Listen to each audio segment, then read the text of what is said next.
What's going on, peeps? I wanted to talk about this story because it's something that I was made aware of the next day after the elections took place, or not the elections, excuse me, the debates took place, and I was waiting to see because they were thinking about Tulsi, or not Tulsi, but her press team was thinking about how to respond to it and whether or not Tulsi would respond to it and all that good stuff. And I wanted to make sure that the campaign wasn't going to say anything about it before I said something about it.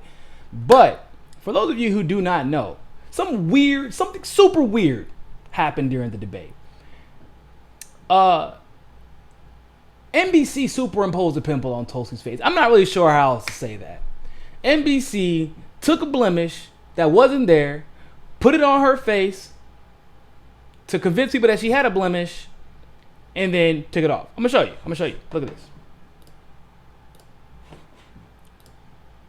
So I don't know if you can see this, but on the left, you see a pimple on her chin. It's like the maybe center left of the chin. And then on the right, you see no pimple.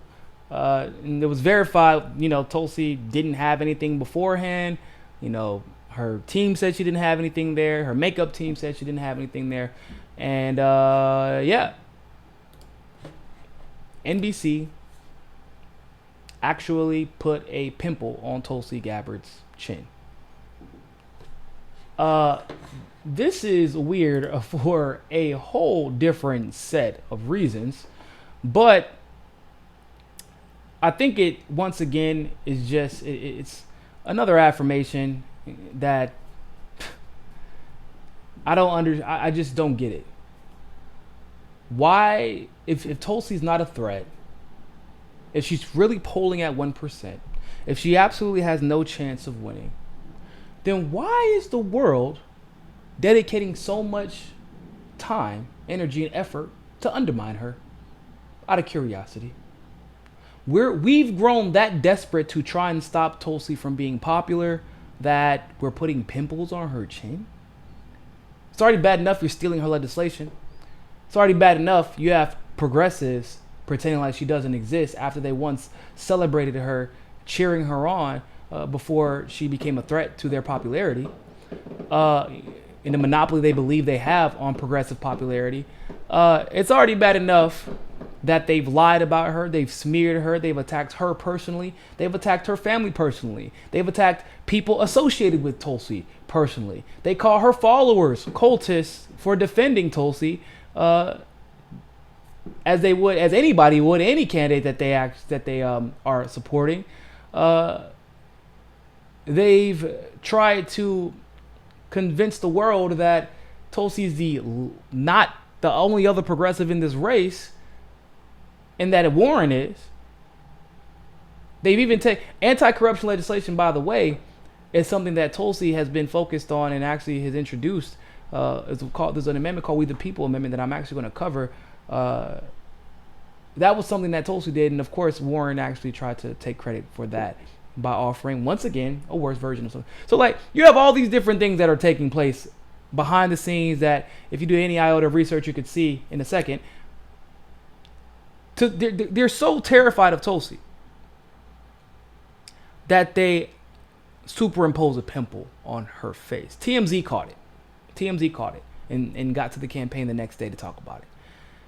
What kind of this is where we're at. I don't even know how to talk about it. This is where we're at. They are so terrified of this person who supposedly has no chance of winning, who supposedly is not liked by anybody, who's only loved by trolls and Twitter bots. Supposedly. And this is where we're at, putting pimples on her face. I just had to talk about that because this is wild to me. I've never seen somebody who was just genuinely not a threat. You know who doesn't get stuff, who doesn't have stuff like this happen to him? Inslee. Swalwell. People actually polling at 1%. Because they're legitimately not a threat to anybody. But Tulsi, who is supposedly not a threat at all, has all these issues, all these things happening to her, articles dedicated to smearing her, attacking her supporters. Makes you wonder, doesn't it? Makes you wonder if she's really at 1% or 2% in the polls. Well, like I said, after this debate, she'll probably be once again the #1 trending topic on Google. Again, even more so this time. I'm sure she'll be more aggressive. And they can put as many pimples on her face as she wants to. And to be honest with you, is probably she was the most searched Google topic, right? The first thing, let's be honest, okay? I want to be very clear about something. Everybody and their mom can see that Tulsi is honestly a beautiful woman inside and out. It's not a surprise to anybody. And obviously that's probably a topic of conversation, regardless of whether people want to admit it or not. And people were actually noticing her absence from the conversation, that was being moderated by MSNBC. They were noticing her absence and commenting on it because a lot of people have never seen her before. And they were like, hold up, ooh, double back, who was that? Why have I never seen her before? And why are they shutting her out?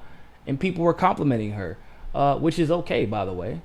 People talked about how handsome Obama was, and people talk about how handsome JFK was. It's okay that people compliment her as long as they're voting for her policies. It's okay. But apparently it was generating a lot of attention. Her looks were generating a lot of attention. And you look at her, if you take a look at her looks, and you're eventually going to get to the policies. Eventually you will make it to the policies. And once you look at her policies, and she got you hook, line, and sinker. It is what it is. NBC didn't want that. NBC thought that they could try and curtail people being attracted to her by putting a pimple on her face. This is where we're at, people. This is where we're at. I just had to talk about that real quick.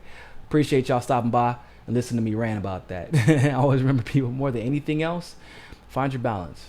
NBC clearly doesn't have any. Peace.